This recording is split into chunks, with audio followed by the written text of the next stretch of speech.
Hello everyone, সবাইকে স্বাগত জানাচ্ছি আমার চ্যানেল ইজিয়ান হেলদি কুকিং। আজ আমি রান্না করব বাঙালির খুবই জনপ্রিয় একটি রেসিপি, খুদের ভাত বা বৌয়া ভাত। এক এক এলাকায় এক এক নামে পরিচিত। আমাদের এলাকায় এটাকে খুদের ভাত নামেই বলা হয়। এই খুদের ভাতটি সাধারণত দুই রকম খুদের চাল দিয়ে রান্না করা হয়। একটা হচ্ছে পোলাও চালের, আর একটা হচ্ছে নর্মাল চালের যে খুদ হয় সেটা দিয়ে। আমি আজকে রান্না করব পোলাও চালের যে খুদটা হয় সেটা দিয়ে। এই খুদের ভাতটা খেতে যে কি মজা লাগে, বিশেষ করে শীতকালের সময়। সামনেই শীতকাল আসছে, শীতকালের সময় টমেটো ভর্তা দিয়ে, সিম ভর্তা দিয়ে, বিভিন্ন রকম ভর্তা দিয়ে এই খুদের ভাতটা খেতে খুবই মজা। তাহলে চলেন দেখা যাক কীভাবে রান্নাটা করেছি। আমি প্রথমেই চালগুলোকে ধুয়ে রেখেছি। আমি এখানে 2.5 কাপের মতো খুদের চাল নিয়েছি। এই চালটাকে খুব ভালোভাবে পরিষ্কার করে ধুয়ে রেখেছি এবং পানি ঝরিয়ে রেখেছি। তারপর নিয়েছি চুলায় একটি কড়াই আমি 1/2 কাপের মতো সাদা তেল দিয়ে দিব। তেল দিয়ে আমি 1/2 কাপ পেঁয়াজ কুচি দিয়ে দিব পেঁয়াজ ব্রেস্টটা বানানোর জন্য।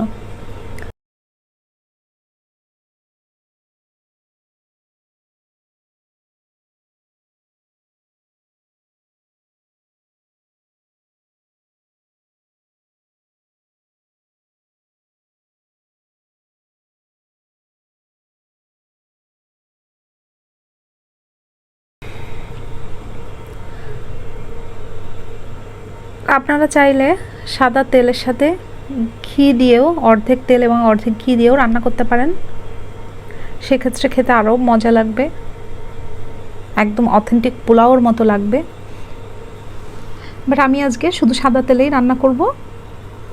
তেলটা গরম হয়ে গেলে আমি আঁচটাকে মিডিয়াম রেখে পেঁয়াজ কুচিগুলোকে দিয়ে দেব। আমি এখানে 1/2 কাপ পেঁয়াজ কুচি নিয়েছি। পেঁয়াজ কুচি দিয়ে আমি খুব ভালোভাবে নেড়েচেড়ে পেঁয়াজ ব্রেস্তা হওয়া পর্যন্ত নাড়তে থাকবো। পেঁয়াজ ব্রেস্তা হয়ে গেলে আমি পেঁয়াজগুলোকে উঠিয়ে রাখবো বা ব্রেস্তাগুলোকে উঠিয়ে রাখবো একটি পাত্রে। আমি কিছু সামান্য পেঁয়াজ ব্রেস্তা কড়াইয়ের ভিতর রেখে দিয়েছি, কারণ পেঁয়াজ ব্রেস্তার সাথে যদি আমি চালগুলোকে ভাজি করে, তাহলে সেক্ষেত্রে পেঁয়াজ ব্রেস্তার যে ফ্লেভারটা সেই প্রথম থেকেই চালের ভিতরে থাকবে, খেতে অনেকটাই মজা লাগবে। তো আমি এই তেল এবং পেঁয়াজ ব্রেস্তার ভিতরে দিয়ে দিব অন্যান্য মশলাগুলো।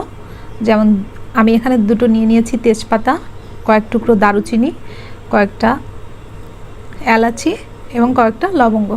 আমি সমস্ত মশলাগুলো দিয়ে 1/2 মিনিটের মতো ভাজি করব। তারপরে দিয়ে দেব পোলাও চাল। পোলাও চালগুলো দিয়ে আঁচটাকে মিডিয়াম রেখে মিনিমাম 5 মিনিট থেকে ম্যাক্সিমাম 10 মিনিটের মতো ভাজি করব। 5 মিনিটের কমও ভাজি করা যাবে না, কারণ পোলাও চাল বা এই জাতীয় খাবারগুলো যত বেশি ভাজি করা হয় খেতে ততটা ভালো লাগে বা রান্নাটাও তাড়াতাড়ি হয়ে যায়।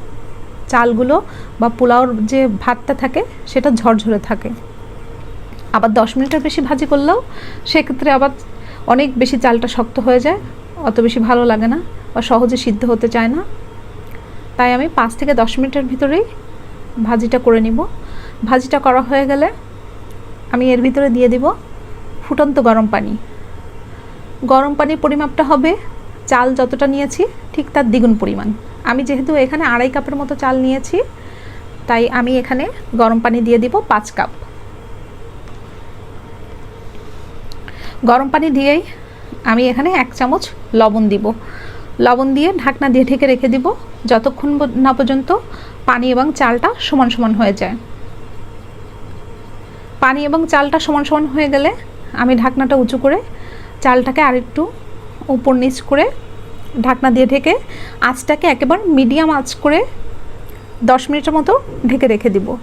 এ পর্যায়ে আপনারা যারা ফ্রাইং প্যানে রান্নাটা করবেন বা ননস্টিকের প্যানে যারা রান্নাটা করবেন, তারা ঢাকনাতে যে ছিদ্রটা থাকে ওটাতে লবঙ্গ দিয়ে বা কোনো একটা কাগজ বা টিস্যু পেপার দিয়ে ওটাকে বন্ধ করে দিবেন।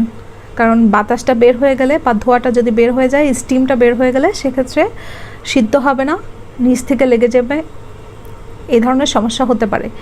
তাই বাতাস যেন বের না হয় সেজন্য ওখানে একটা লবঙ্গ দিয়ে ছিদ্রটাকে সিল করে দিবেন। 10 মিনিট পরে আমি পোলাওটাকে বা খুদের ভাতটাকে একটু নেড়েচেড়ে দেখাচ্ছি। এই যে দেখেন অলমোস্ট কুক হয়ে গিয়েছে, সামান্য একটু বাকি আছে। আমি এই পর্যায়ে যেটা করব, চুলাটাকে বন্ধ রেখে 5 মিনিটের মতো ঢেকে রেখে দেব, তাহলেই আমার পুরোপুরি রান্নাটা হয়ে যাবে। আমার 5% হয়তো কুক হতে বাকি আছে, সেটা এই 5 মিনিট যদি আমি দম বন্ধ করে চুলাটা বন্ধ করে রেখে দিই, চুলার আগুনেই বা চুলার যে গরমটা থাকে সেই তাপেই রান্নাটা হয়ে যাবে। আপনারা চাইলে আরও সময় রেখে দিতে পারেন, 10 মিনিট 15 মিনিট, তাহলে তো আরও বেশি ভালো হবে। আর যাদের হাতে সময় কম থাকবে তারা অন্তত 5 মিনিট রেখে দিবেন চুলা বন্ধ করে। ব্যাস হয়ে গেল আমার খুদের চালের ভাত বা বৌয়া ভাত। আমি এবার এটাকে সার্ভ করে দেখাচ্ছি। এই যে দেখেন, সার্ভ করতে যেই দেখা যাচ্ছে চালগুলো বা ভাতগুলো কতটা ঝরঝরে হয়েছে।